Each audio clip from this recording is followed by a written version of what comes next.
Washington ডিসিতে public safety emergency ঘোষণা করেছেন president Donald Trump. সোমবার হোয়াইট হাউসে আয়োজিত এক সংবাদ সম্মেলনে প্রেসিডেন্ট ট্রাম্প জানান, ডিসি পুলিশের নিয়ন্ত্রণ এখন থেকে অ্যাটর্নি জেনারেল প্যাম বন্ডির হাতে থাকবে। একই সাথে ডিসি নিরাপত্তা নিশ্চিত করতে তিনি ৮০০ ন্যাশনাল গার্ড সদস্য মোতায়েনের ঘোষণা দেন।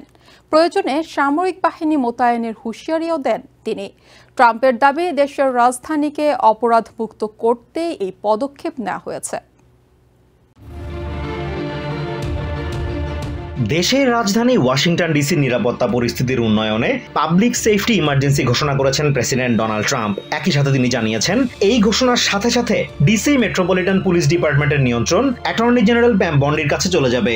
Today we're declaring public safety emergency in the District of Columbia, and Attorney General Pam Bondi, who's fantastic, is taking command of the Metropolitan Police Department as of this moment.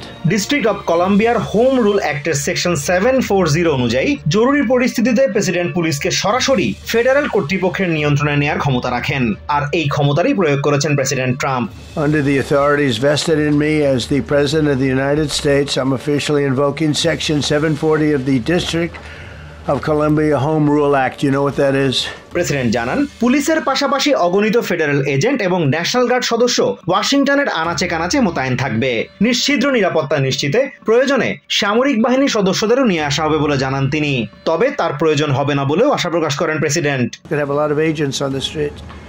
You're going to have a lot of essentially military, and we will bring in the military if it's needed, by the way. We're going to have National Guard. Trump জানান, ডিসিতে মোতায়েন হওয়ার পরই federal agent ও national guard সদস্যরা চিহ্নিত gang, মাদক ব্যবসায়ী এবং অপরাধী চক্রের বিরুদ্ধে বড় পরিসরে অভিযান শুরু করবে।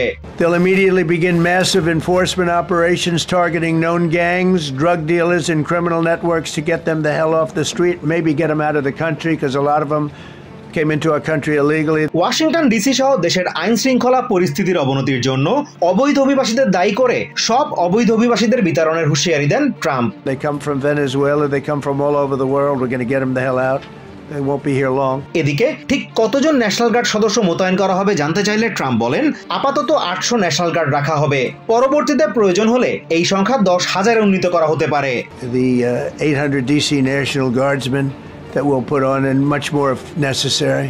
অপর এক প্রশ্নের জবাবে ট্রাম্প বলেন, আগে পুলিশ নিপীড়নের শিকার হলেও তাদের চুপ করে থাকতে হতো, তবে এখন তারা যা খুশি তাই করতে পারবে।